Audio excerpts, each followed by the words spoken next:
Baik, saudaraku, kita akan melihat kegiatan Menteri Transmigrasi terkait program unggulan beasiswa Patriot yang sudah dipaparkan di hadapan Presiden Prabowo Subianto. Nah, akan jadi siapapun peserta yang ikut dalam beasiswa Patriot di Transmigrasi akan ikut Komcat. Nah, ini kurang lebih ya penjelasannya di sini kawan ya. Nah, di sini ya, tentang program transmigrasi Patriot, Menteri Transmigrasi melakukan diskusi lebih lanjut dengan Direktur NPDP di kantor Kementerian Transmigrasi pada tanggal 3 Maret 2025. Pertemuan ini juga merupakan tindak lanjut dari laporan Menteri Trans pada Presiden Prabowo terkait implementasi dari 5 program unggulan. Akan ada 2 program perkuliahan yang ditawarkan dalam transmigrasi Patriot, perkuliahan di luar negeri dan dalam negeri.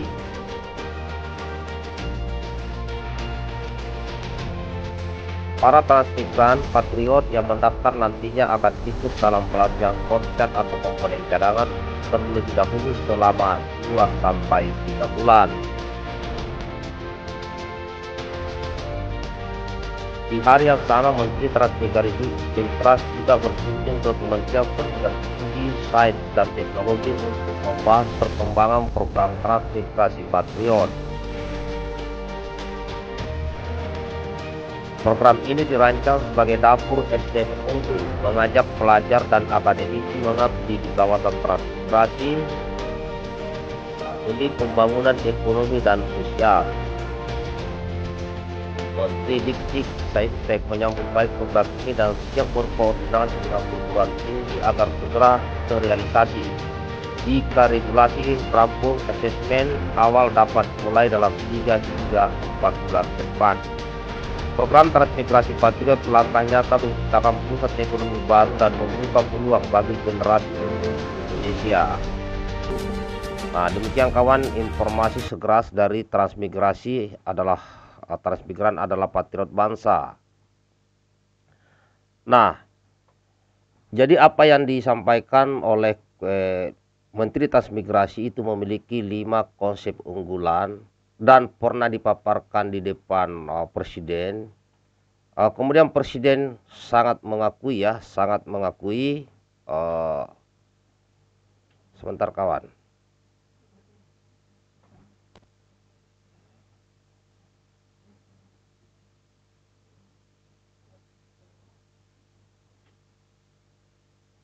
Apa dia?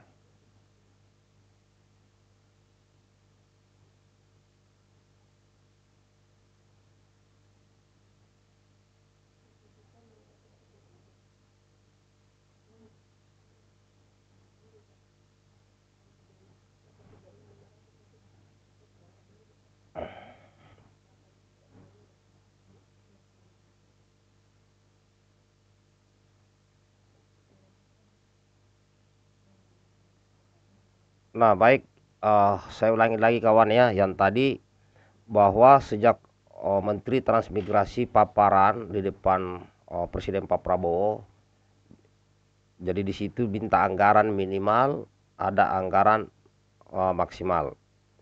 Nah, ternyata di sini Pak Prabowo sangat kaget dan memuji konsep unggulan daripada Pak Iftita ya terkait ini. Dan perlu juga saudaraku tahu bahwa memang saya sangat mengenal Menteri Transmigrasi sejak Taruna dulu. Beliau memang pintar, hebat ya, hebat. Namun di sini sebenarnya saya mau memberikan masukan kepada pemerintah yang selama ini menjadi misi perjuangan kami kawan. Seandainya di wilayah transmigrasi itu ya masyarakatnya itu adalah dimobilisasi dalam bentuk satu komando menciptakan ekonomi, saya yakin hanya butuh waktu 2 tahun lokasi transmigrasi akan sangat cepat maju ekonominya. Ya, ini adalah suatu sistem, tetapi saya belum ada kesempatan untuk menyampaikan kepada pemerintah maupun ke kementerian terkait transmigrasi. Karena begini kawan, saya pernah berpikir ya bahwa tidak ada satu orang pun mantan presiden di negeri ini yang mampu mensejahterakan rakyatnya. selama masih menggunakan sistem kapitalisme. Makanya saya ngikuti Pak Prabowo kawan dari 2017 sampai sekarang.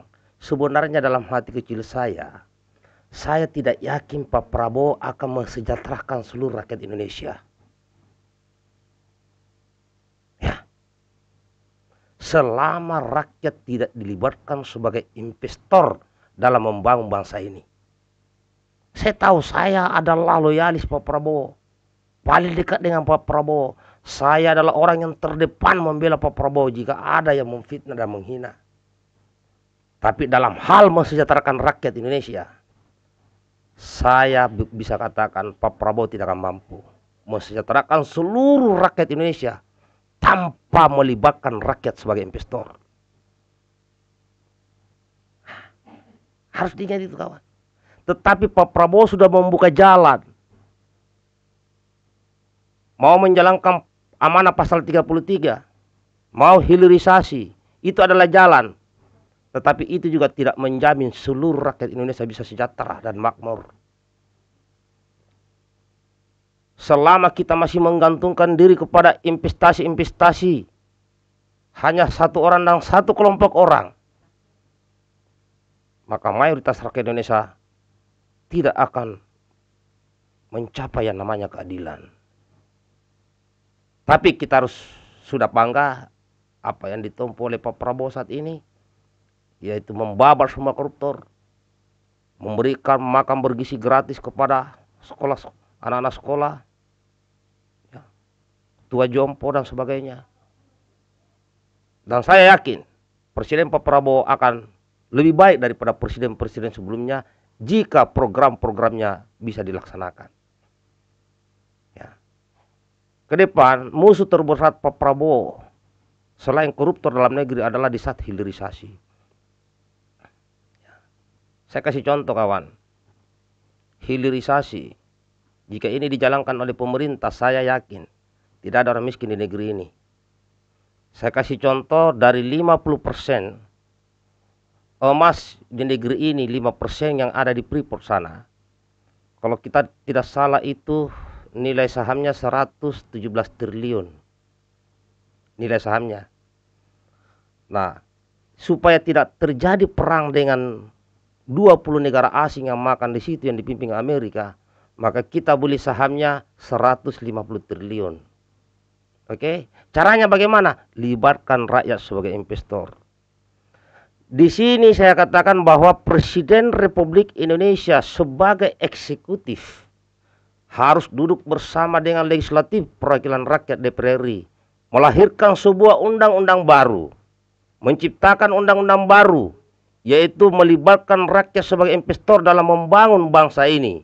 Dengan cara pelaksananya, saya ambil satu contoh. Nilai saham PT Freeport 117 triliun. Setelah eksekutif dan legislatif bersatu menciptakan suatu undang-undang baru, kemudian turunannya adalah dalam bentuk perpu apapun dan peraturan apapun namanya, yaitu rakyat akan menabung Rp1.000 satu hari.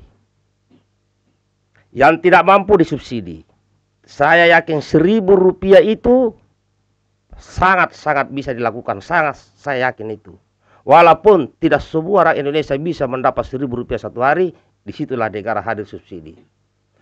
Jika gerakan menabung Rp1.000 satu hari dilakukan di negeri ini, Rp1.000 kali 278 juta rakyat Indonesia, maka sehari adalah 278 miliar. 10 hari adalah 2,78 triliun. 100 hari adalah 27,8 triliun. 1000 hari atau 3 tahun masa pemerintahan seorang presiden, terkumpul dana 278 triliun. Itulah rakyat Indonesia di situ mengumpulkan duit. Maka 278 triliun ini keluarkan separuh, beli saham PT Freeport. Maka tahun keempat, pada saat pembagian hasil saham, dibuatlah aturan di situ. 20% diambil oleh negara, 80% bagi kepada seluruh rakyat Indonesia. Itu baru satu komoditi di antara ratusan komoditi. Bagaimana ini kalau diwujudkan di dalam menciptakan produk-produk seperti pesawat, dan semua itu adalah saham dari rakyat. Dan pernah saya hitung bahwa pemerintah kita mengambil pajak dari rakyatnya kurang lebih 12%. Itulah yang digunakan untuk menggaji seluruh abdi negara, mulai dari presiden, gubernur, tentara, polisi, dan pembangunan infrastruktur. Itu diambil dari pajak rakyat. 12%. Yang mengakibatkan terkumpulnya uang 2.000 triliun lebih per tahun. Tetapi sebenarnya disinilah celahnya koruptor. Maka saya mengkonsep sesuatu yang baru. Bebankan 2% pajak kepada rakyat hanya khusus untuk menggaji seluruh abdi negara. Cukup 2%. 10%-nya uang di tangan rakyat. Jadi yang membangun bangsa ini adalah rakyat. Pasti tidak ada korupsi. Dan itu sangat berat, kawan. Kenapa? Rakyat harus yakin. Rakyat harus yakin uangnya aman, tidak dikorupsi. Maka itu kami rakyat Indonesia memohon kepada pemerintah, ya, bukan hanya kepada presiden. Saya yakin presiden setuju. Ini wakil rakyat kita yang di DPR sana yang hanya duduk-duduk kuliah itu, yang hanya sibuk menghitung uang rakyat untuk mau disalahgunakan.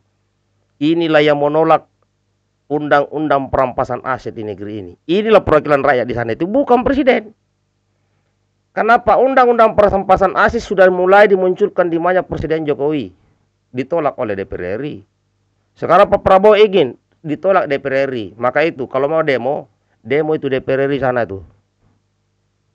Karena dia yang tidak mau mensahkan undang-undang perampasan aset para koruptor.